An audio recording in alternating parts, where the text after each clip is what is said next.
got a lot to talk about today, so get in here. This is Jack with Cosmic Road, and I talk about UFOs and the paranormal. Please like and subscribe and let me know what you think in the comments below. Yeah, check out these weird lights in a lake in Argentina. This is a video shared by Jaime Masson of possibly anomalous activity. You see this interesting crest or whatever, this line here, and these lights are shining from it. This is apparently a lake where there is a famous local cryptid sea monster, like Loch Ness Monster, that haunts this lake. And now there are these weird lights seen by multiple people. And yeah, I don't know what they are. I don't know how to explain that weird light. I mean, could it be mundane? Could it be man-made? Yeah, sure, I guess. But how and what?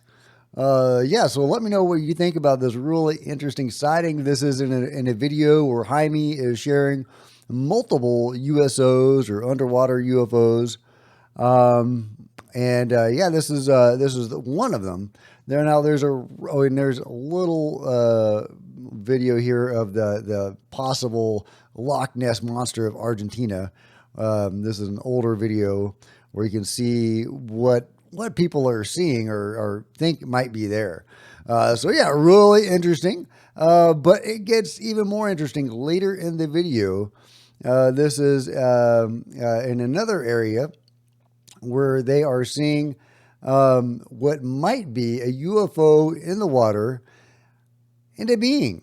That's right. There's video of a being possibly walking on the submerged UFO. I'll just play the AI dubbing of this video. The witnesses, who identify themselves on social media as Harrison and Barrando and Ruby and Roman, recorded for several minutes how an object that emanated a strong blue glow moved a short distance from the surface of the ocean. The light of the mysterious object was seen underwater. Intrigued by the strange presence of the OSNI, they decided to get closer until they were positioned above the object that emanated this light. However, this encounter had another surprise in store for them, as they were able to clearly observe something that looked like a humanoid silhouette walking on the surface of the object.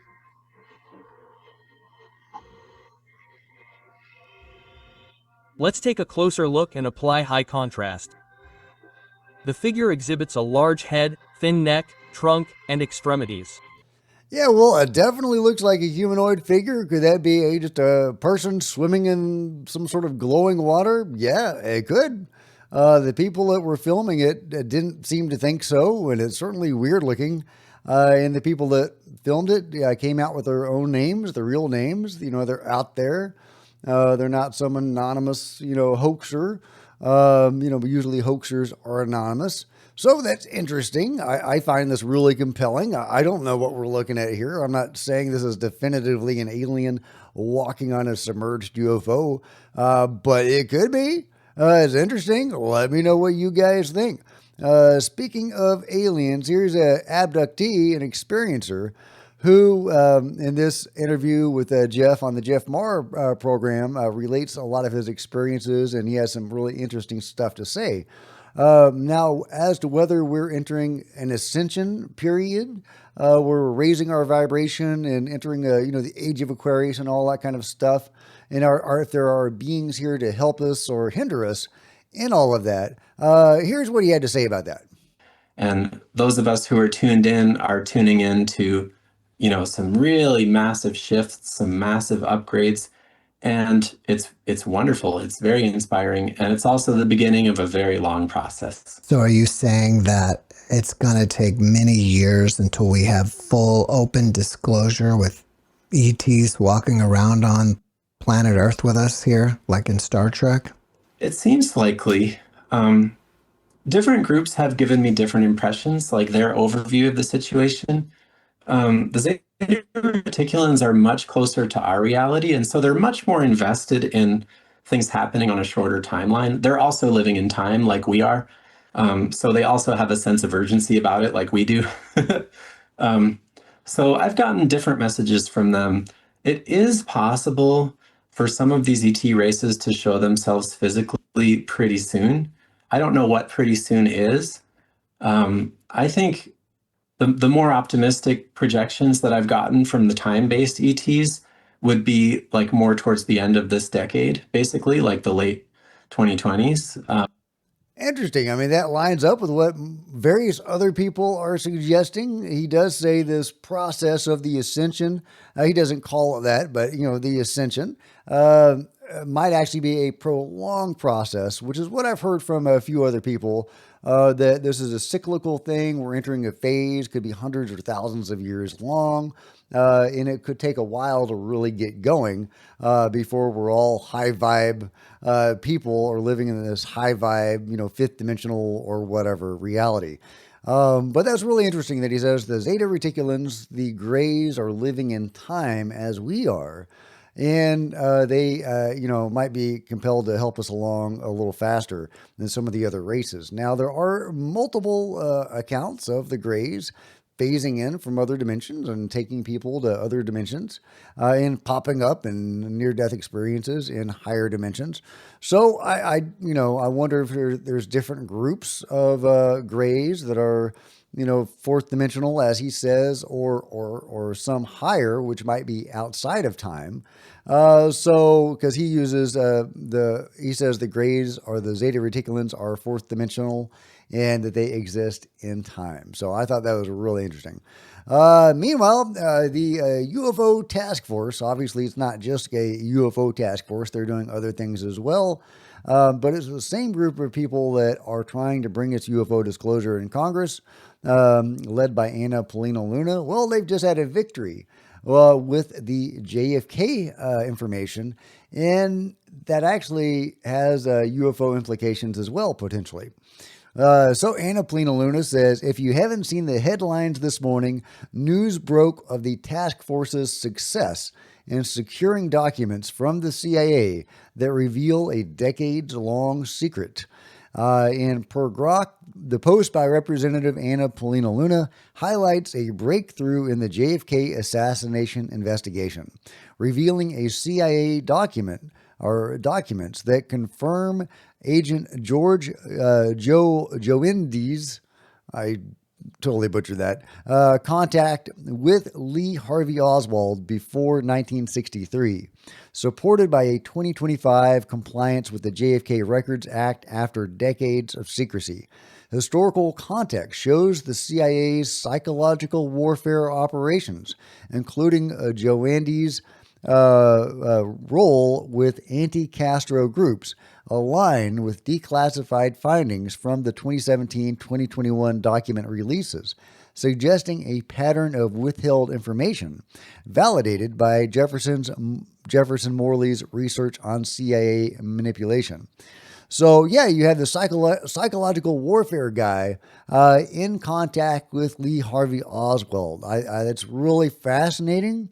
And that guy, Joandes, I wish I could say his name right, actually has a connection to Bobby Ray Inman.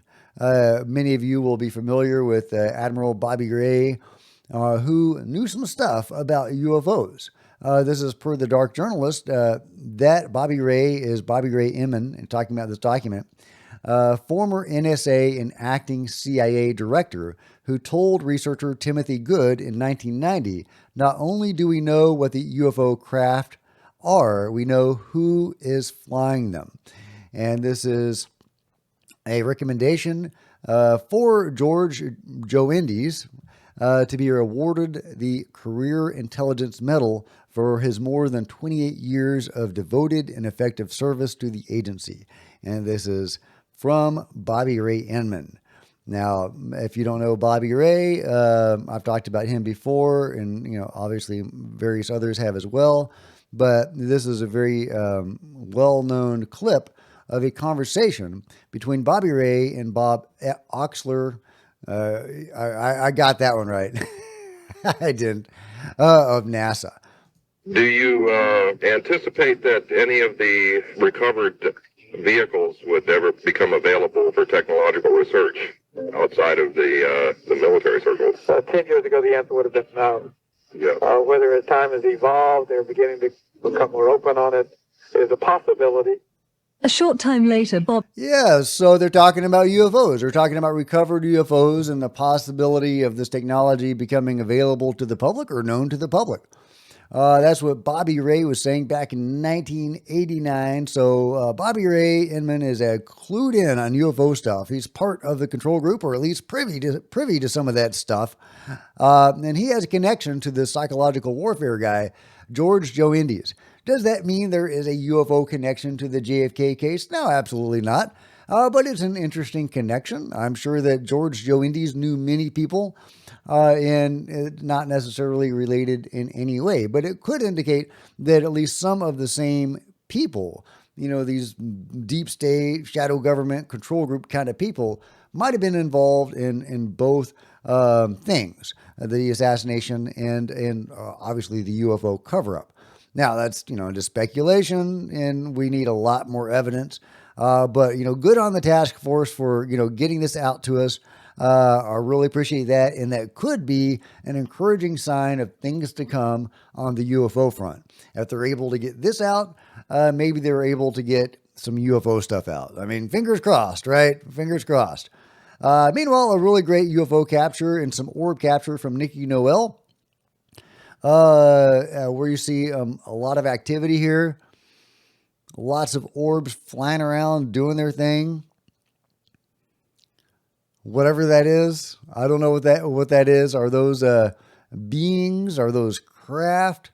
What are we looking at exactly? Is this other dimensional? Is this a physical craft of some sort? What are these things? Either way, she gets a lot of these great UFO videos. Obviously, has a strong connection to the phenomenon, and is bringing us some really great evidence of her contact. So yeah, let me know what you think. Meanwhile, the Bob Lazar movie is getting closer to a release date. Bob Lazar S4 film due out soon per Forbes. The director shares his thoughts. I'm not going to read the whole article, but the documentary S4, due out by the end of the summer, has been delayed more than once. Why? Perhaps because it covers the controversial life of outspoken former Area 51 employee Bob Lazar. So yeah, there you go. We have a rough estimate for when this movie is going to come out. Still no word on when the other movie, Age of Disclosure, is going to come out. I'm really kind of stymied by the, lack of any word on Age of Disclosure. That's really weird.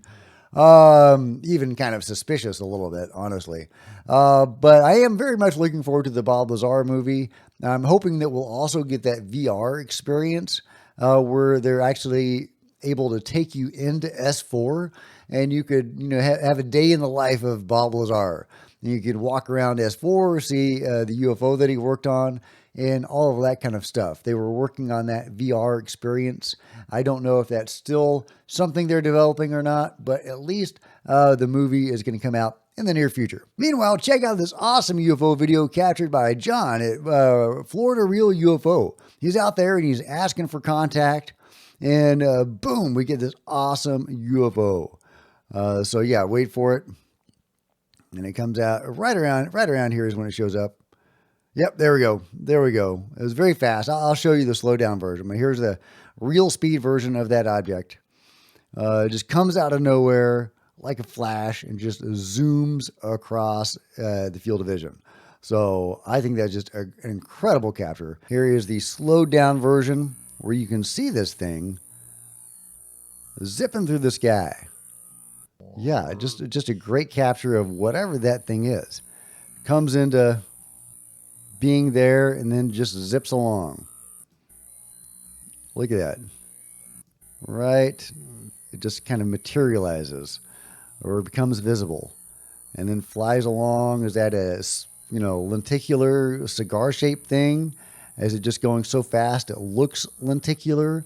Is that more of a saucer on its edge? Is that more like a tic-tac kind of thing? Because that's what they were getting with Skywatcher, is you see these tic-tacs, similar to the Nimitz tic-tac, but they don't seem as structured or solid. They're bendy and weird. Reminds me a little bit of the Beaver, Utah UFO, which is also kind of a tic-tacy thing, but it may have been kind of bendy. which is really interesting. And this one might or might not be something like that. Let me know what you think. Meanwhile, Arrow is debunking the jellyfish UFO released by Jeremy Corbell and George Knapp, saying it's a bunch of balloons. Per David Haith, the jellyfish UAP footage leaked by George Knapp and Jeremy Corbell has been identified as a bunch of balloons by Arrow, which has uploaded unannounced the same video to its website. A statement says in October 2017, an infrared sensor on board a force protection aerostat near Al Takadum Air Base in Iraq captured 17 minutes of video of an unidentified object. Arrow assesses that the object was a cluster of partially and fully inflated balloons. The object's appearance is consistent with other recorded observations featuring balloon clusters. Well, unless their observations include invisible balloons, I don't see that. I mean, this thing was invisible to the naked eye. It was only visible on thermal. So it's a hell of a balloon. That's a hell of a balloon. Arrow employed full motion video analysis and pixel examination techniques to inform its assessment. Arrow assesses that the object did not demonstrate anomalous performance characteristics. Arrow used geolocational data from the aerostat to assess the object's speed and direction of travel. The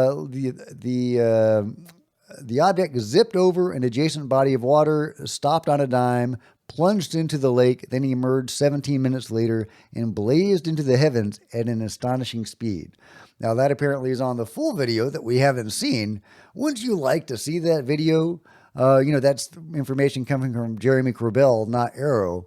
Obviously, that would debunk Arrow's debunk if, they admitted that was a thing. Definitely anomalous behavior in that full video that we haven't seen. So let me know if you're satisfied by Arrow's debunk. Is the jellyfish nothing more than a bunch of balloons that were somehow invisible? I don't buy Arrow's debunking, but hey, let me know what you think. Meanwhile, just when you thought Peru couldn't get any weirder, now we've got mysterious holes. I mean, they're ancient holes, but I had never heard about this before. The mystery of the band of holes in Peru.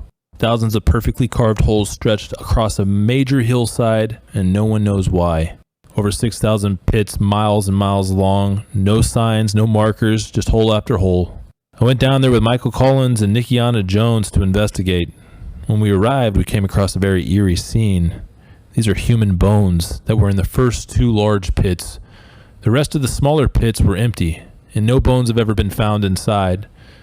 There's been many speculations about what these were used for. Were they burials? Were they Inca storage? Or perhaps this was a large-scale agricultural operation. I got a chance to interview Michael Collins of Wandering Wolf Productions on site to hear his theory about what these things are. So this hole here is actually one of the better ones that we've seen so far. It looks like it's still in what would have been its original shape and structure. So you've got rocks lining all along this wall, kind of filters down into this cone shape. If this was used for agriculture, it would have collected water down into the base here, and if you had a plant in here, you would have a root system and different stuff. This would have been perfect for that. It also would have protected it from high winds. In comparison to like Canary Islands, where they have structures like this to protect from wind, could make a lot of sense depending on what kind of agriculture you were growing. Yeah, interesting. So a possible connection to Canary Island and using the similar technology or techniques. I'd never seen that before, but of course that's just speculative. We don't know what these holes were for, but yet more evidence that ancient Peru was pretty interesting. Last but not least, what happens when a bear just comes up to you and sits down? That is a big old bear, and he just kind of hangs out for a while. He's not bothered at all, and ultimately he just kind of sits down and chills out. I don't know what I would do in that situation, but I guess the cameraman survived, so I guess he did the right thing. Just stay cool and Keep filming. Yeah, there you go. Just getting comfortable. Give that bear a beer. I don't know. Let me know what you think, guys, about the bear and about everything else covered today in the comments below. Like and subscribe. Hit the bell to be notified of future videos. You don't want to miss a thing. Join me on social media. There's Facebook and Twitter links below. Love to see you guys there. If you want to support Cosmic Road in a bigger way, grab a coffee mug or a t-shirt in the merch store below, or by becoming a channel member. Channel members are rock stars, and I really do appreciate you guys' support. Thank you. Meanwhile, plenty of other videos on the channel, and I'll see you guys next time. This is Jack with Cosmic Road, signing out.